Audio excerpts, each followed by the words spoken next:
Всем привет! Сегодня расскажу вам про свою базу на глебе. Видео получилось достаточно большим, поэтому сейчас на экране представлены основные эпизоды и тайминги, чтобы вы могли ориентироваться легко и быстро. Также эти тайминги продублированы в описании к видео. Итак, приступим. Для многих Глеба оказалась достаточно сложной, относительно сложной планетой, относительно остальных. Вот, потому что тут свои законы, а основной из этих законов это то, что все сгниет рано или поздно. Вот, и с этим нужно как-то бороться, как-то к этому привыкать. Я же при своем первом посещении Глебы построил вот подобный завод. Сначала он был чуть меньше, потом разросся. Сделал зацикленный конвейер, что, в принципе, считаю правильным, чтобы ресурсы катались по кругу и подбирались сборочными автоматами, вот этими биокамерами. Здесь катались эти питательное вещество, биофлюс и юмака с желе вот этим. Вот. Чтобы конвейер не забивался, я все эти конвейеры объединил в логическую сеть, чтобы с них считывалась информация. Вот это. Вот. И эту информацию передавал в биокамеры. И вот такие условия ставил, то есть, чтобы там определенное количество биофлюса, определенное количество питательных веществ, они вот катались по конвейеру. И то же самое с юмака и желе. Вот. Таким образом, на конвейере всегда были ресурсы. Вот. Но почему-то в какие-то моменты этот конвейер застревал и все сгнивало. Я так и не определил, почему. Просто раз часов в 20 захожу на планету Глеба, а тут все сгнило. Вот. Потом пристроил вот такую штуку, чтобы делать колбочки. Сделал отдельный модуль. Здесь подавались только плоды юмака и плоды желе ореха. То есть на два, еще вода была. Больше ничего не подавалось, все здесь производилось как бы отдельно от основной базы. Вот. Тут было подсчитано, чтобы 1 к 1 все производилось. Вот. Тут же производятся питательные вещества, биофлюс, желе, юмака, вот, яйца и вот сами колбочки вот эти. Вот. Планировал этот модуль в дальнейшем просто копировать и умножать его, да, делать больше и больше. Но до этого дела не дошло, я построил просто новую базу, речь которой пойдет чуть позже. Потом появилась необходимость сделать легендарный биофлюс, сделал какой-то подобие производства легендарного биофлюса, просто крафтил все в качество, вот, и перебирал сборщиками. Также пытался делать легендарный биофлюс путем вот этих штук, ракет с дронами. Потому что они крафтятся из биофлюса, и при разборе тоже вот этот биофлюс. Манипуляторы производил легендарные, небольшой здесь заводик такой. Вот. И делал легендарное углеволокно вот таким образом. То есть из пояса для инструментов, который стоит 10 углеволокна, но еще эти красные чипы немножко. Вот. И тоже крафтил все в качество и перебирал этим переработчиком. Вот. Ну, что-то там получилось, вот что он нафармил. В принципе, немного, потому что работал он относительно долго. Вот. Потом у меня здесь стояли печки изначально, чтобы делать железные пластины и медные пластины. Потом я все-таки решил более усовершенствовать. Это я сделал просто через литейные все. Я из космоса. У меня отдельная платформа. Она собирает кальцит и скидывает его на глебу. Таким образом я могу вот с помощью вот этого рецепта, вот этого, да, плавкой железной руды, производить очень много расплавленного железа и потом из него выплавлять следующие вот детали всякие. Вот. Ну, изначально база была на паровых турбинах, сжигал ракетное топливо. Вот. И только часов 50 назад, ну, недавно, в общем, построил себе на термоядерных реакторах электростанцию. Вот. Видос про правильную энергию отдельно есть у меня на канале. Там, где суть, чтобы вот эти все реакторы, они включались одновременно. Тогда будет максимальная эффективность всего этого дела. Дальше задался задачей сделать базу побольше. Вот, и, соответственно, нужна была оборона посильнее, потому что изначально мне хватало, на самом деле, вот условно, вот примерно таких размеров. Я добывал Юмака, и по краям данной фермы стояли турели. Вот эти, забыл, как называются, Тесла турели стояли и пулеметные с лазерами. Просто по периметру вот здесь понатыкал, вот. Но вот эти уроды, они, конечно, сильные, вот эти большие пятиноги. Они тут, ну, иногда сносили турели, вот. Ну, в общем, было понятно, что обороны не совсем хватает, вот. Ну и я решил расширить базу немножко, вот. Сделал вот подобный квадратик, все затыкал дроностанциями. Оказалось, что это достаточно удобно, чтобы они просто сеткой стояли. Это вообще класс. Никогда так не делал, но теперь буду всегда. Вот. Сделал вот подобную оборону. Вот так она вот выглядит. Это рельсотронные турели. Вот с такими приоритетами. Вот. Тесла турели. Бьют только по самым крупным. Ну, самые опасные. Лазерные турели по всем подряд. И ракетные вот по следующим целям. Ну, а данная оборона показала себя вполне эффективно. Если они нападают не со всеми не огромными толпами. То есть, когда они поодиночке, по два пятинога идут, то они как бы оборону нормально удерживают и никакой урон не получают практически. Не считая вот этих летающих чувачков, которых нельзя убить. Вот. Но когда я начал все этими артиллерией сносить, то там большие толпы пошли, вот, ну, чуть-чуть подамажили, но, в принципе, не критично. Основная проблема в том была, почему-то рельсотронные турели очень как-то медленно стреляют. А иногда вообще не стреляют. То есть идет пятиног, ну, он типа в обзоре, вот, стреляй и все. Почему-то стоит и ждет, я не понимаю почему. Просто он проходит практически вплотную, и только тогда рельсотронная турель выстреливает. Хотя могла намного раньше. Она уже навелась, она просто чего-то ждет. Я не знаю. Такая, видимо, механика. Может, потому что пятиног быстро двигается, и это пытается как-то навестись, типа такая вот тема. Но почему-то она вот как-то медленно работает. Хотя может быстрее. Дальше я вот начал расширять базу, тут землей засыпал все, было огромное озеро, или даже море, можно сказать. И сделал вот следующую ферму плодов юмака и такую же для плодов желе ореха.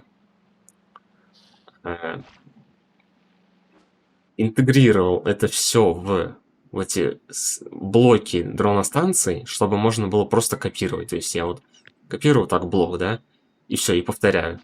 И то же самое я сделал вот для этой штуки, что я могу просто вот так копировать, и они как бы друг на друга накладываются. И это удобно дублировать всю эту систему в длину, в ширину, как угодно. Здесь у меня стоит сельскохозяйственная башня. Вот таким образом, тут, правда, за деревьями не видно, но тут стоит пакетный манипулятор. Вот. Он выкладывает именно чумака, гниль, вкладывается отдельно, и дрон ее потом вывозит, если она тут появляется. Ну, тут стоит запрос на семечки. Вот. Вот таким образом я решил сделать с помощью разделителя выкладывания на конвейер, чтобы регулировать сторону, на которую будет выкладывать. Ну вот.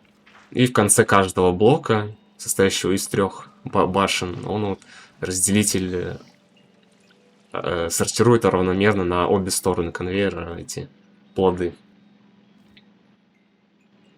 Также эти башни включаются по логике. Вот такой. Там стоит у меня этот сравнивающий комбинатор, который выдает сигнал при определенных условиях. Вот тут у меня некоторое выкладывание на конвейер, все это дело. Не знаю, зачем я так сделал. Это, в принципе, бесполезно. Но суть такая, что плоды едут по конвейеру вот здесь. Здесь стоит ограничитель. И вот с этого участка считывается информация, которая поступает в комбинатор. Вот, и число просто подбиралось случайно. Даже, наверное, не подбиралось особо. Суть в том, чтобы башни вот эти работали не постоянно, а только когда надо. Потому что зачем конвейеру быть забитым полностью плодами, если они не нужны? То есть там производится что-то чуть-чуть, да? Столько плодов не нужно. А если они будут лежать на конвейере, они будут гнить. И чтобы этого избежать, соответственно, сделал условие, типа, если их здесь 0, ну или там меньше определенного количества, что означает, что скоро понадобятся еще плоды. И в этом случае включаются эти башни и производят, ну, собирают урожай. То есть, когда стоит дерево, оно не гниет, оно просто стоит и все. Таким образом, удалось заметно сильно увеличить качество продукции. То есть плоды вот эти стали менее испорченными, следовательно, все остальное производство тоже повысило свою жизнь. Они дольше гниют, вот так вот. Ну, такой я сделал ряд. Он, как оказывается, избыточен. Я просто с запасом сделал очень много. Вот. Но пока что даже половины этих башен не работают. Они в основном стоят просто и все. Ну и то же самое с желе-орехом получилось сделать. Просто скопировал чертеж, отзеркалил там при необходимости и тут запросы другие поставил. Далее здесь идет еще сравнивающие комбинаторы. И они работают по принципу... Они считывают информацию с конвейеров, с каждого, для желе-ореха и для юмака. Тут, правда, не весь конвейер считывается, а только сторона, которая идет в обратную сторону. То есть этот конвейер тоже зациклен. Вот, плоды тут крутятся просто. Сначала я хотел сделать, чтобы плоды не крутились, а просто останавливались, ну, в тупик приезжали. И в конце стоял бы просто сборщик гнили. Но плоды гнили неравномерно. Какие-то сгнивали раньше, просто посередине конвейера, какие-то в конце. Таким образом, производство просто останавливалось, потому что где-то что-то сгнило. Поэтому пришлось все равно зациклить. Другого варианта я не придумал. И сравнивающий комбинатор считывает информацию. Здесь он ее сравнивает. Также на вход от вот этой базы, где производятся колбочки, стоит тоже радар. На него подается сигнал. И сигнал является вот этот исследовательский пакет. Если он равен 1, то значит, что производство колбочек включается. И, следовательно, сейчас потребуется достаточно много плодов юмака и плодов желе-ореха. Таким образом, здесь на выход подается число 3000. Тоже случайно, по сути, выбрал. Вот. А здесь стоит условие, если юмака меньше, чем вот это число, которое с комбинатора выходит, то включается конвейер.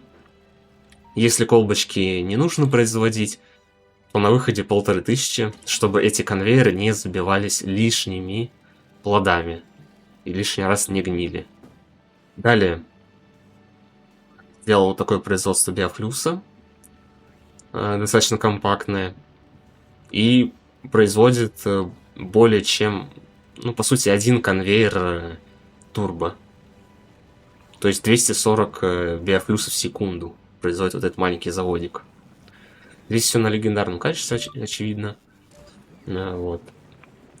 На вход подается просто вот так с двух сторон плоды. И дальше тут уже крафтится Соответственно, питательные вещества для этого завода отдельно, они крафтятся. Вот. И юмака, желе и биофлюс. Также, если этот завод вдруг остановится, не знаю, все сгниет, то он самозапустится с помощью вот этого сундука запроса, у которого стоит условие. Нет. Где он? Вот, ошибся. Вот сундук. Если завод остановится и здесь все сгниет, то питательных веществ здесь, очевидно, не останется. Эту информацию считает и выдаст запрос на питательные вещества, которые извне дроны принесут сюда, и завод запустится. Вот. Также, если здесь биофлюса каким-то образом не хватит, он закончится, то здесь тоже стоит запрос. Вот. Если его меньше какого-то числа или равен нулю можно сделать, то тоже запрос стоит на биофлюс, чтобы это все не остановилось. Потому что биофлюс на самом деле это самое важное на глебе, наверное. Вот. Самый популярный продукт. Вот. Ну и этот биофлюс тоже поступает на ленту и тоже зациклен. Вот он здесь обратно возвращается. Здесь тоже стоит некоторые условия у меня, чтобы конвейер не был полностью забит этим биофлюсом. Вот тут очень интересная вещь стоит у меня. Просто, ну, поставил посередине конвейеров, можно вынести как угодно. Можно сделать. Это производство питательных веществ. Точнее, экстренного запаса питательных веществ. Если где-то что-то сгниет, вот как сейчас вот я показывал тут, да, запрос на питательные вещества. Эти питательные вещества надо откуда-то взять. А возьмутся они отсюда. Потому что здесь они будут всегда. Вот эти сгнивают. Этот манипулятор их выбрасывает в ящик в этот. И производятся новые. Потому что здесь стоит условие. Если в сундуке вот меньше 300, то он будет работать. Таким образом, вот конкретно в этом сундуке всегда есть какое-то количество питательных веществ. И дроны смогут при необходимости в любой из заводов, где, ну я это реализовал везде, в любой из заводов закинуть эти питательные вещества и запустить его. То есть, если ты строишь новый завод, то дроны просто сами принесут это все дело, и он запустится сам. Вручную там не надо практически ничего делать. Вот. И если он каким-то образом остановится, там все сгниет, то ты этого даже не заметишь, потому что дроны сами все сделают. Они отнесут питательные вещества, все заново запустится. Это очень классно. Вот здесь тут же поставил, чтобы на Навиусе всегда был биофлюс для гнезд этих кусак. То тут стоит вот такой комбинатор сравнивающий, радар. Он берет информацию вот отсюда, откуда-то. Вот. Просто считывает информацию, вот, орбитальные запросы. Когда прилетает платформа, которая требует биофлюс, он отправляет сигнал в виде какого-то определенного количества биофлюса, ну, орбитальный запрос. И этот тоже улавливает, ну, Wi-Fi сеть такая, и передает информацию. То есть вот если запрос больше одного, и вот в сундуке меньше 1000, там, да, в сундуке, то выдается галочка.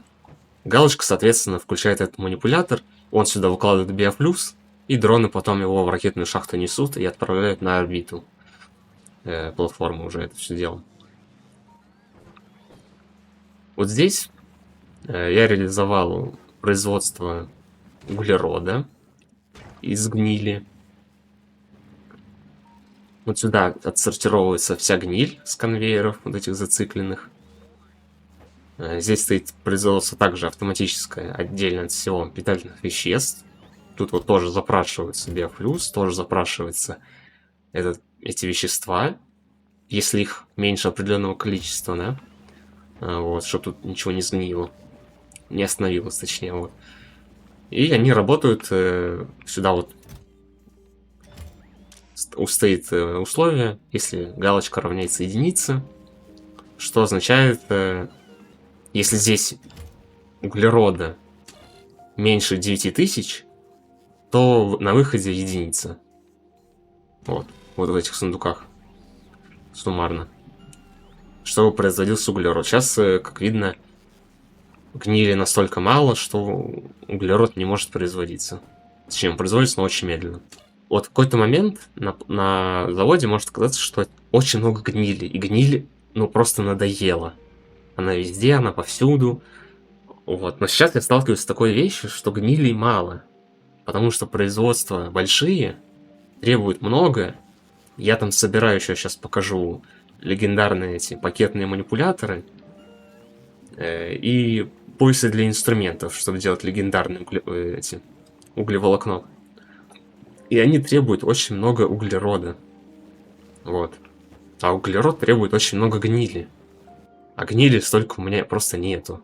И пришлось поставить отдельный завод по производству гнили. Который, к сожалению, остановился почему-то. Но не суть. Почему-то он работал, а сейчас не работает. Да, умер. То есть он производит питательные вещества, которые сюда складываются, в эти два сундука, и гниют. Гниль складывается вот отдельно сюда уже. Вот, все, заработал.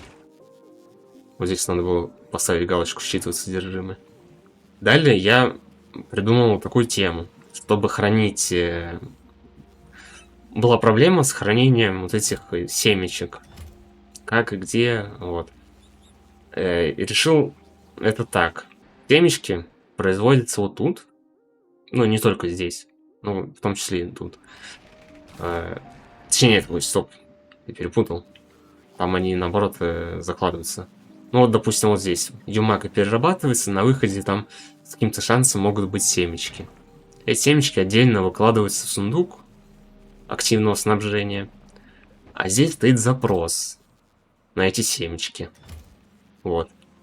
Но здесь, вот здесь, в этой системе, если поставить, допустим, сундук пассивного снабжения или сундук хранения, то дроны просто будут таскать из этих сундуков сюда же, просто будет по кругу семечки крутиться. Вот, чтобы этого избежать, я добавил буферный сундук.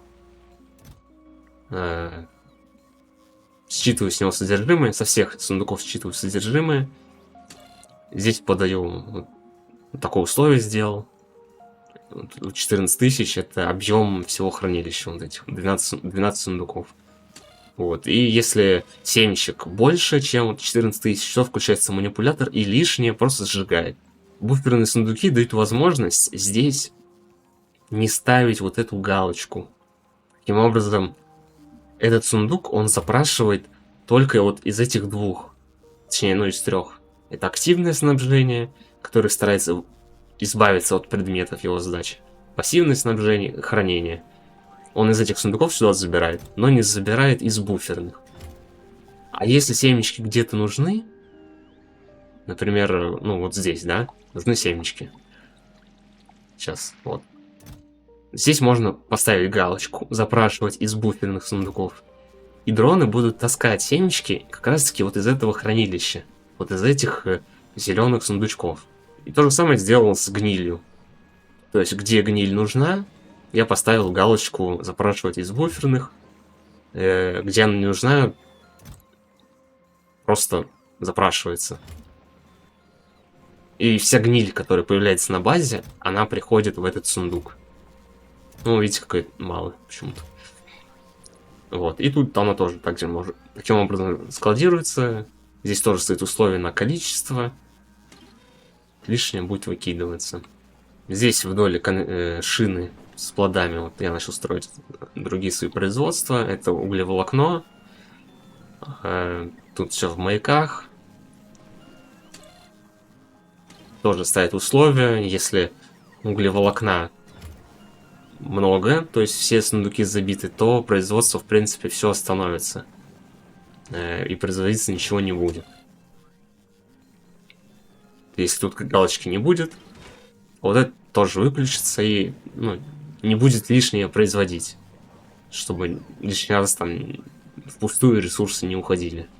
Далее вот здесь я построил легендарное производство углеволокна с помощью поясов инструментов. Это 4 модуля, просто которые копировал. Вот. Соответственно, обычные производятся и далее по качеству. И переработчик все это перебирает. И вот уже, ну, эти тратятся, ладно. За часов 50 примерно, может меньше.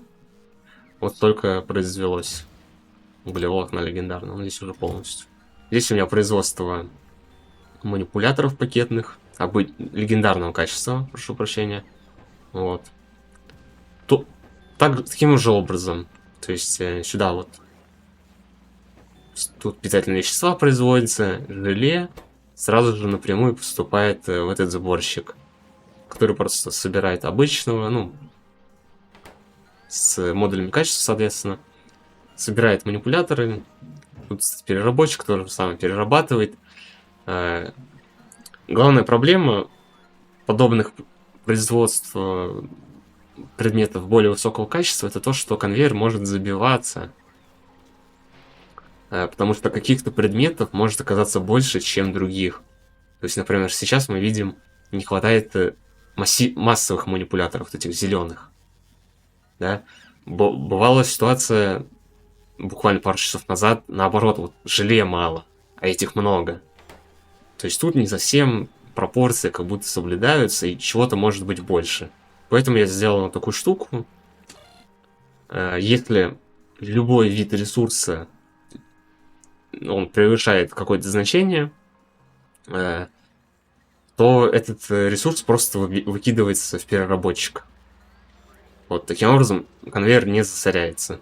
Да, конечно, жалко выкидывать там какие-то вот, не знаю, редкого качества или эпического, там, если вдруг их много. Но иначе будет просто конвейер забиваться, и это будет хуже. Вот. А так, если чего-то много, то оно просто выкидывается, и нормально. Тут производство небольшой серы. То же самое. Тут стоит запрос на питательные вещества. Соответственно, если логический сигнал равен единице, то он запросит эти самые питательные вещества для каждого из заводов. Вот. А условие простое. Если серы не хватает, точнее, ну, меньше некоторого количества, то подается сигнал. А на данный момент эти заводы просто остановлены. И ничего лишнего не будет запрашиваться. Здесь ракетное топливо. То же самое с этими питательными веществами. Если они нужны, то запрашиваются. Вот. Так как здесь их не так уж и много и нужно, питательных веществ этих, то отдельный завод, наподобие вот этого, да, я просто не стал ставить, потому что как будто в этом нет смысла. Они просто эти питательные вещества берут вот из этого хранилища, о котором я уже говорил. Здесь производство пластика. Так как здесь уже производство может работать постоянно, то тут отдельный уже завод для питательных веществ этих самых стоит. 270 пластиков в секунду может производить. Достаточно мощно. Здесь уже финал практически шины этой. Это производство меди, точнее руды медной и руды железной. Здесь пришлось помучиться, потому что хотелось как можно больше и продуктивности, что ли, чтобы это все работало правильно, корректно. Тут очень много проводов понатыкал. Сейчас, на самом деле, сложно будет объяснить, кто за что отвечает, потому что колхозил, на самом деле, немало здесь. Наверное, можно было проще сделать. Но основной суть, питательные вещества тут на конвейерную ленту по кругу крутятся. Вот. Если в этих заводах не хватает вот этих меднобактерий, то включается вот этот заводик, который из пюре Юмака производит эти самые меднобактерии. Потому что здесь рецепт, из одной меднобактерии делается 4. Вот. Соответственно, этот манипулятор выкладывает эти меднобактерии, а этот забирает тут же их для завода. А остаток, это 3 меднобактерии, они уже поступают на конвейер вот сюда и в хранилище идут. Вот. Если вдруг здесь они закончатся, то вот этот подрубится, чуть-чуть произведет их. Вот. И, соответственно, вот эти тоже включатся. Но вот такие здесь у меня еще условия стоят. Вот это условие я сделал, чтобы эти заводы работали одновременно, потому что здесь они с двух сторон как бы выкладывают на конвейер. Э, Ну, в общем, чтобы они работали все вместе, а не только один какой-то. Вот. Здесь такое условие, и здесь вот такое у комбинатора. Если руды мало, и медных бактерий тоже, то подается сигнал единицы, который там включает как раз таки вот этот завод. И аналогично то же самое, просто с другими фильтрами, это для железа бактерий. Все то же самое. Просто тут уже ставят вот эти условия вот такие. Ну и дальше это все закидывается в литейные, с помощью кальцита производится расплавленное железо и расплавленная медь.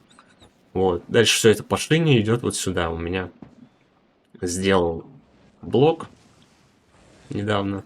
Ну вот, кстати, производится уже потихонечку гниль. Вот. Из питательных веществ. Это вот, наверное, стоит увеличить. Точнее, не увеличить, а просто продублировать.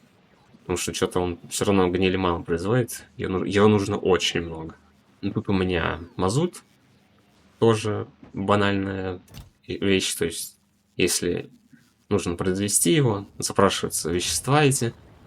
И включаются, соответственно, заводы. И здесь я сделал такие модули для производства тех видов микросхем. То есть тут все отдельно, как бы. На вход подается только расплавленное железо и расплавленная медь. Ну и что-то там запросами дронов. Это пластик вот требуется. То есть каждый этот модуль просто можно скопировать и поставить где-нибудь в другом месте спокойно. Вот. Они независимы друг от друга. Тут отдельно сделано производство серы вообще. Только для вот этих двух заводов, синих чипов. Далее я решил заняться на этой планете молом. Потому что изначально у меня был он очень слабенький, я его, к сожалению, снес. Мол для производства всего, что нужно на этой планете. Начнем с базовых ресурсов, которые нужны... Не нужно делать их легендарного качества, вот так скажем.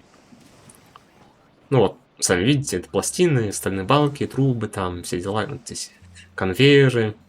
Вот. Зеленые конвейеры я, очевидно, привожу уже с вулкана на космической платформе. Вот. Ну, чтобы остальные виды конвейеров тоже не таскать, я решил их тоже здесь производить, почему бы нет. Здесь остальные вот базовые ресурсы производятся, там уголь, аккумуляторы, фундамент, чтобы делать красивый пол делать. Вот. Также здесь производятся предметы, которые не требуют легендарного качества. Точнее, смысл делать эти предметы легендарными я не вижу. Вот, поэтому тут они делаются обычного качества. Ну и здесь же вот манипуляторы, которые уже относят там в пакетные, крафтятся пакетные манипуляторы. Вот. И далее я решил построить завод по производству легендарных предметов. Постройки, которые какой-то бонус дают от легендарного качества, тут они вот все собраны. Ну и которые актуальны для конкретной планеты, конкретно для глебы. Начнем с производства меди.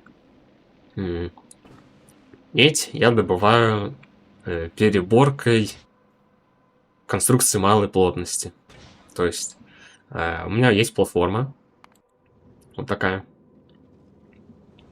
которая производит, по сути, легендарный углерод, легендарную серу и руду железную, легендарную, из астероидов. Кстати, уже вот сколько накопилось их легендарных. Вот. Тут крафтится легендарный уголь, и это все складируется в саму космическую платформу, в хранилище. Стальные балки я тут же переплавляю на платформе, потому что почему бы нет. Пластины железные и уголь легендарный здесь идет вместе с углеродом, который пока, я не знаю, может быть он не нужен мне. Вот. Этот уголь скидывается сюда, Здесь крафтится из него легендарный пластик. И далее крафтятся легендарные конструкции малой плотности. Вот по такому рецепту. Потом они поступают в переработчик. Он их просто перерабатывает. Меди складирует в сундук. Пластик отвозит обратно вот здесь по конвейеру. Обратно к литейным. Здесь я поставил условие вот такое считывание. И на манипуляторы поставил. Если здесь пластика 0, то только тогда включатся они. Чтобы здесь пластик не накапливался. То есть, очевидно, логично сначала потратить вот этот пластик, который после переработки, и только потом тратить пластик, который производится новый. Вот. Остальные балки складируются в сундук, но если он забьется, то они просто будут поступать сюда и уничтожаться. А попутный газ я добываю вот просто так, сжижением угля. То есть вот здесь у меня стоит производство этого угля. Здесь я его сжижаю. Пар получаю путем через теплообменник, который берет тепло из нагревательной башни, который производит тепло из твердого топлива, которое из этого же попутного газа и делается. То есть просто зацикленное производство. Вот. И здесь с помощью химических заводов производится этот самый уже попутный газ. Далее тут у меня стоят уже все легендарные чипы. Здесь все складывается в сундуки пассивного снабжения. Тут все уже дроны все делают эти самые, чтобы лишних конвейеров здесь не строить, все было компактно. Вот. Ну вот такие вот ресурсы я произвожу. Не буду все их перечислять, их тут много. Вот. Решил делать, на всякий случай вдруг понадобится, вот эти модули эффективности, потому что они делаются из гнили, а глеба — это планета про гниль. Соответственно, логичнее делать это на глебе.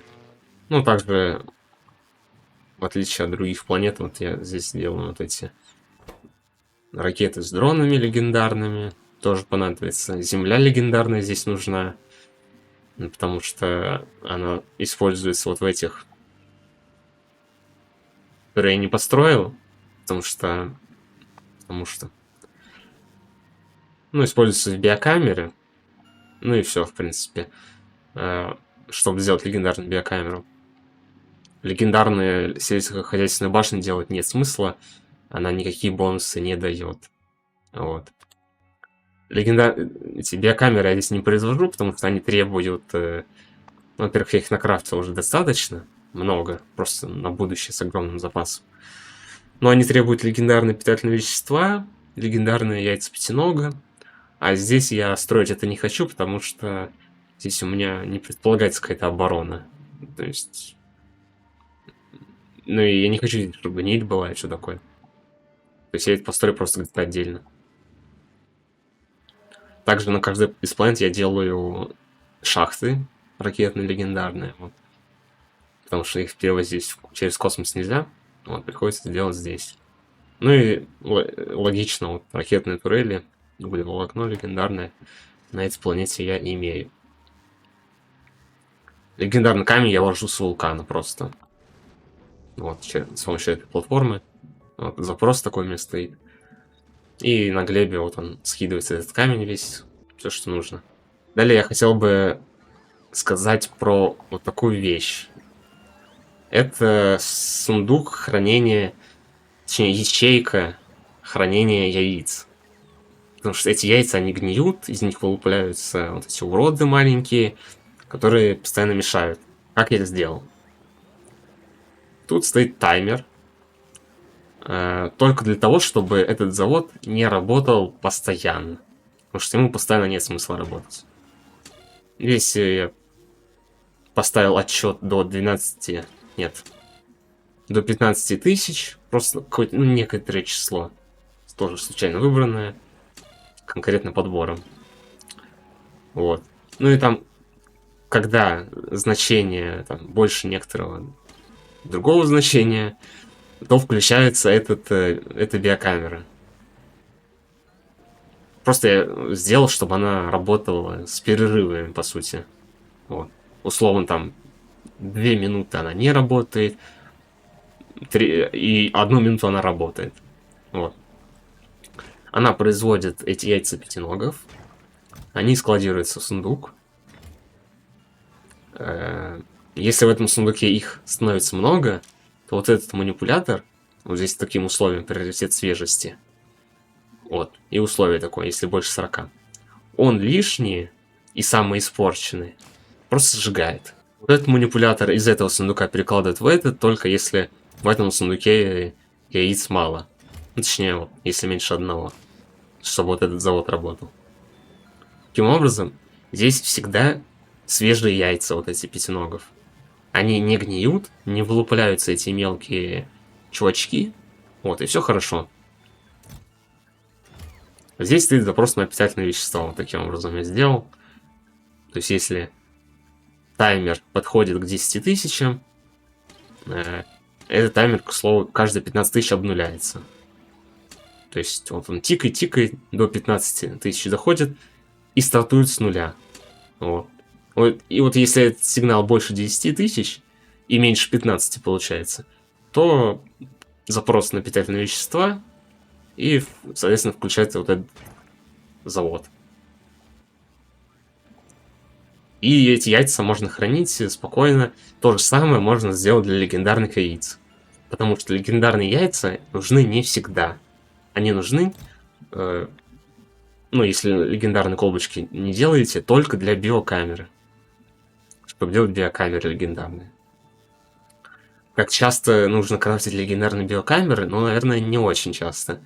Вот, поэтому этот завод, он будет простаивать, а, соответственно, яйца будут гнить и портиться, и они просто закончатся, их придется добывать вручную. Где-то идти, убивать пятиногов, да, и красть у них эти яички. Данная ячейка позволит это все хранить, то есть можно скопировать, поставить просто производство легендарных яиц, и будет то же самое, она будет просто работать. Вот. То есть можно хранить и обычные, можно хранить легендарные, любые можно хранить. Но только для легендарных нужно будет легендарное питательное вещество, которое крафтить удобно из биофлюс легендарного, которое я произвожу вот на этом заводе. Недавно я его построил. Здесь крафтится полный конвейер, ну или почти полный турбоконвейер с юмака из желе, который поступает вот на этот круг. Он зациклен тоже. Вот оно здесь все крутится. И вот эти заводики подбирают необходимые ресурсы для себя. Все на модуле качества проставлено. Вот. И крафтят биофлюс, там легендарный, если повезет, сделают. Вот. Теперь разработчики все, что не легендарное, пытаются сделать легендарным с помощью модулей качества. Тут тоже стоит логика. Если этот завод не нужен, ну, допустим, легендарный биофлюс нам не нужен. Тогда зачем этому всему производству работать? Вот здесь можно просто убрать галочку, то есть просто выключить. Вот эту, если я нажму, здесь все остановится, и все. То есть тут тоже идет провод. Вот, если ничего не будет, ну, если ничего не нужно производить, эти конвейеры тоже выключатся, и эти плоды не будут вступать сюда в систему, чтобы они не тратились лишний раз. Вот, таким образом завод просто отрежется от внешнего и всей системы. Гнили всякую. И эти семечки разного качества, потому что они нигде не нужны, я просто сжигаю в башне нагревательной. Тут тоже сжигаю. Чтобы здесь, так же как и на других производствах чего-то легендарного, не засорялся конвейер. То есть, вот, допустим, я здесь поставил такую штуку. На этом конвейере сейчас 400 почти единицы желе вот этого необычного качества, да? А юмака такого же качества совсем немного. Вот. Дисбаланс получается. Ну и, соответственно, чтобы с этим дисбалансом бороться, просто я вот поставил, если чего-то больше 400, то просто лишнее он выкидывает. Точнее, ну, сжигает. Вот. То вполне удобно. Также это производство на самом деле можно улучшить и уменьшить путем добавления одного маяка с чипом скорости вот таким. Потому что если ставить просто завод с модулями качества, то мы видим, что качество у него прибавляется 25% примерно. А скорость при этом производства 4. Но если поставим маяк, он уменьшит, это известно, да? Он уменьшит качество на 6% и будет плюс 18,5% к качеству. Но зато скорость производства вырастет намного сильнее, до почти 20. То есть тут либо ставить много заводов, чтобы производилось много плодов, ну, пюре вот этого, либо ставить много заводов, и все просто в качество, и больше никаких ускорений не ставить. Либо ставить не так много таких, на которых будет действовать один маяк с одним чипом. Качество падает не сильно, зато скорость вырастает достаточно. Ну, я решил без маяков построить. Этот добавил просто потому, что желе здесь производится больше, чем Юмака. Вот. Ну, в общем, пюре Юмака не хватало, я просто построил, добавил один маяк, и все стало хорошо. Теперь перейдем к производству сельскохозяйственных пакетов. Это моя гордость в каком-то смысле на этой планете. Я построил вот такой модуль, который производит 240 колбочек в секунду. Потому что я на всех планетах, моя задача, ну, на данный момент, не знаю, как в будущем, это производить каждый вид колбочки хотя бы 240 штук в секунду. Вот. Каждый завод производит. Ну, еще не на каждой планете, но скоро на каждой. Чертеж вот этого блока я оставлю в описании, там ссылка на Яндекс.Диск будет. И, в общем, чертеж этот сможете найти. Работает он как? На вход поступает только два ресурса. Это плоды Юмака и плоды желе ореха. Вот они с двух сторон конвейера идут. Здесь просто стоит выключение. Если колбочки я не произвожу, я сам отключаю это все. Просто рубильником. Вот здесь стоит постоянный комбинатор. Убираю только вот эту галочку. Вот эту не трогать. И вот эту тоже не трогать. Только вот это. Если мне нужны колбочки, я включаю. Если не нужны, выключаю. Соответственно, если они не нужны, тут тоже вот это все отключается, и ресурсы просто не поступают. Если оно выключено, то здесь у меня лишние яйца, которые крутятся по конвейеру, они вот с помощью этого манипулятора, вот, они сжигаются. Вот такое условие стоит. Сжигаются, чтобы они не сгнили. Вот. И, ну, точнее, не вылупились мелкие уроды вот эти. Тут все на логике. Стоят постоянные комбинаторы. Вот эти конкретно нужны для того, чтобы пакетные манипуляторы не засорялись. То есть, когда я произвожу колбочки, то мне нужно, чтобы пакетные манипуляторы работали на полную мощность, и я вывожу вот такой сигнал. Соответственно, у самих пакетных манипуляторов, вот тут, я устанавливаю вот эту галочку. Если я произвожу колбочки, то они укладывают, ну, захватывают сразу 16 штук. Ну и, соответственно, там на других производствах, где это нужно, тоже стоит это условие. Вот. Если я выключаю производство, то мне нужно, чтобы пакетные манипуляторы освободились.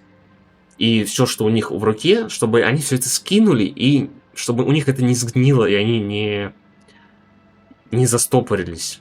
Потому что с пакетными манипуляторами там сложная работа.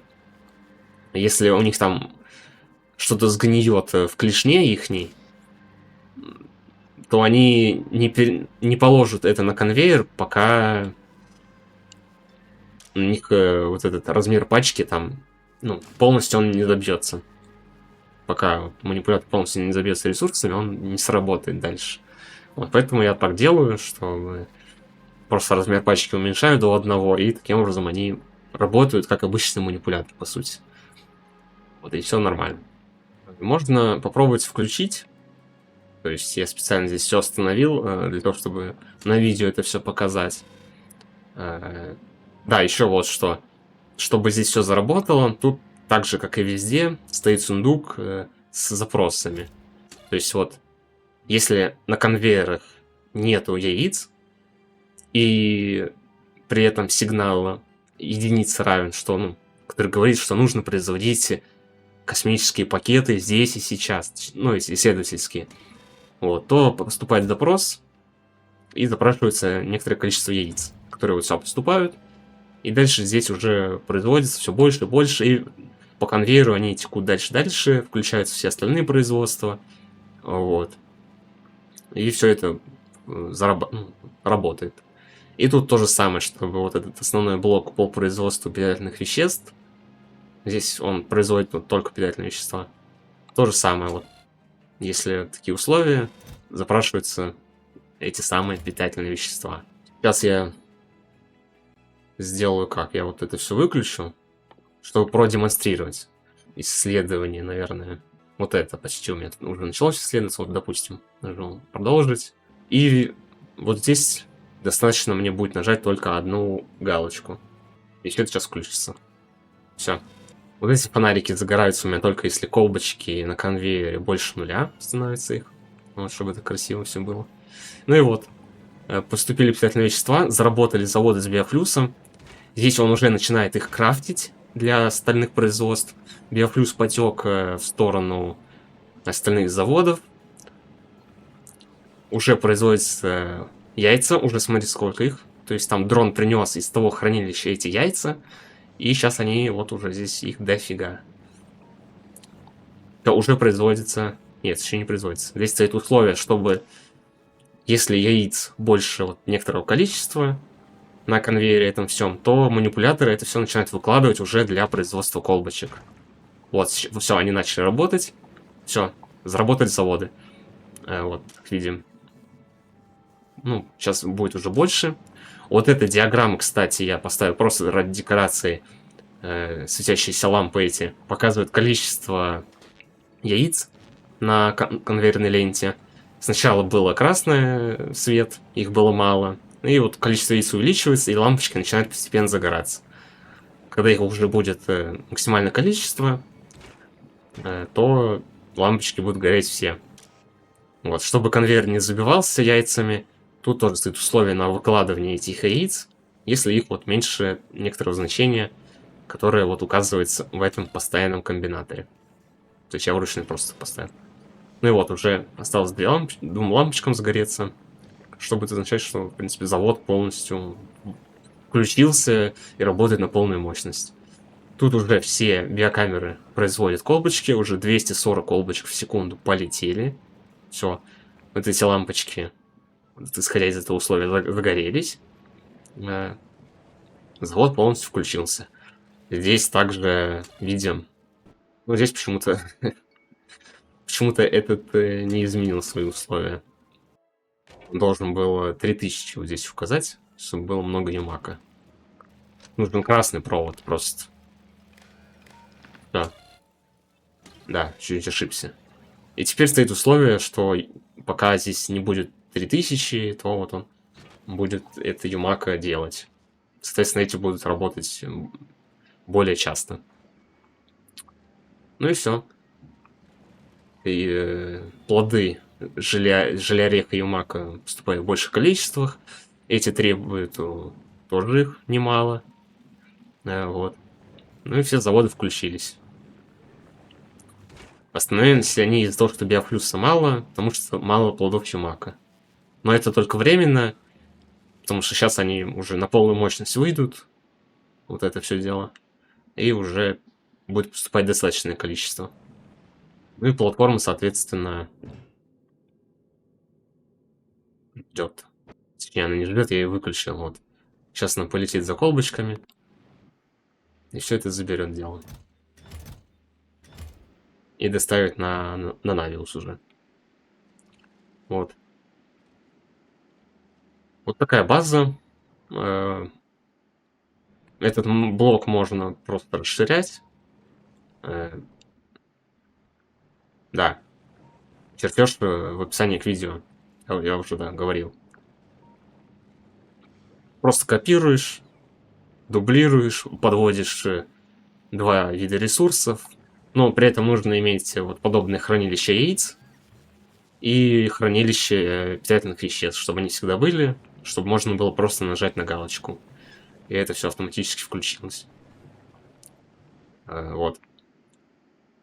Перспективы развития этой базы — это, как я уже сказал, я буду, возможно, увеличить производство вот этих сельскохозяйственных пакетов.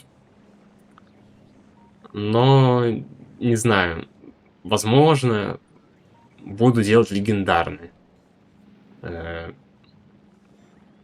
Но пока это представляет, ну, сложно делать легендарные, потому что тут нужно много легендарного биофлюса, вот. А легендарный биофлюс производится не очень-то лучше быстро. Да, то есть, не знаю, нужны очень большие производства этого биофлюса, чтобы там был поток постоянный и достаточно большом объеме. Вот. Но, в принципе, все возможно.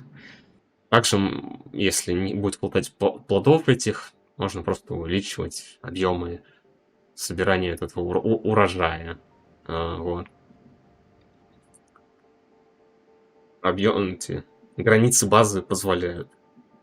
Кстати, хочу отметить, что вот я до последнего отказывался использовать артиллерийские орудия для обороны. Потому что, ну, на Навиусе я ими вообще не пользуюсь. Вот. То здесь, в принципе, это вполне нормально, потому что база не настолько огромная, как на Навиусе. Орудий нужно этих не так много. Вот. Но они позволяют ломать эти гнезда и уменьшают количество пятиногов всяких там. Вот. Поэтому здесь я их расставил по всему периметру и, в принципе, доволен.